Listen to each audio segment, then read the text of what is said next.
ইপছনৰ দৰবাৰে এক সাংস্কৃতিক পৰিৱেশত আজৰা অঞ্চলত সকলোবোৰ পৰাই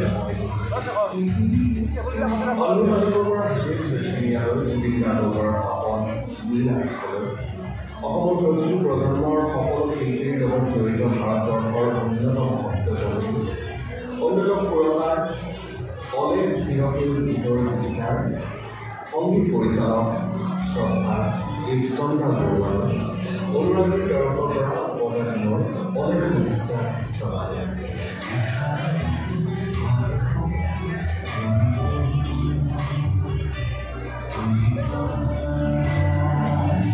অৱদান আন্তঃৰাষ্ট্ৰীয় ৰাষ্ট্ৰীয় আৰু ৰাজ্যিক প্ৰকাৰে সন্মানিত আপোনাৰ প্ৰতিভাৰ অক্ষয়বন্তী আৰু লগগাই উজ্জ্বলি উঠক।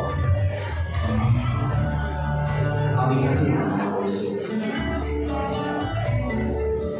ভগৱানৰ ওচৰত আপোনাৰ সুস্বাস্থ্য আৰু দীৰ্ঘায়ু কামনা কৰিলোঁ। ধন্যবাদ। গীতিকাৰ সংগীত পৰিচালক ইপছনলাল বৰুৱাৰ ৫০তম জন্মদিন উপলক্ষে বিচাৰি আৰ্ট শীৰ্ষক অনুষ্ঠান পলাবাৰী সংস্কৃতি বিকাশ ভৱনত আজি শুক্ৰবাৰে অনুৰাগীৰ উদ্যোগ তথা পলাবাৰী সংস্কৃতি বিকাশ ভৱন এটলাছ ক্ৰিয়েশ্যন আৰু সোণাৰু কাঞ্চন কৃষ্ণচূড়া চৰাইদেউৰ সহযোগত বিশিষ্ট গীতিকাৰ সংগীত পৰিচালক তথা শব্দযন্ত্ৰী গৰাকীৰ জন্মদিন উপলক্ষে বিচাৰি আৰ্ট প্ৰকৃতি গীত আৰু কথা শীৰ্ষক অনুষ্ঠানৰ আয়োজন কৰা হয়।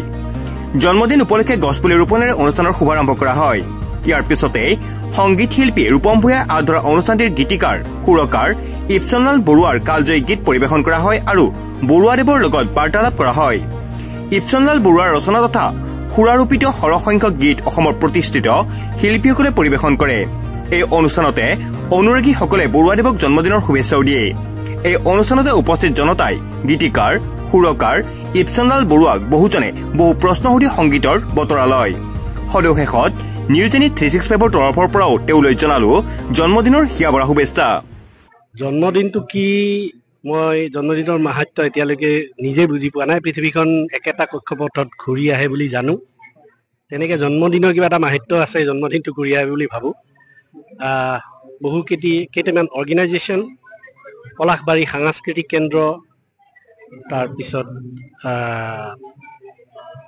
এটলাছ ক্ৰিয়েশ্যনছ, চৰাইদেউৰ সোণাৰু কাঞ্চন কৃষ্ণচূড়া আৰু বহুত কেইটা অৰ্গেনাইজেশ্যন আৰু মই ভাবোঁ মই অন্তৰ জিকিবলৈ সক্ষম হোৱা বহুখিনি মোক ভাল পোৱা মানুহে মিলি তেওঁলোকে জন্মদিনটো উপজা দিনটো এক ধৰণে উদযাপন কৰিবলৈ খুজিছিলে আৰু তেওঁলোকে বিভিন্ন ঠাইত অসমৰ কিছু কিছু ঠাইত কমকৈ হ'লেও গছপুলি ৰুইছে আৰু মোৰ মনৰ আশা পূৰণ হৈছে।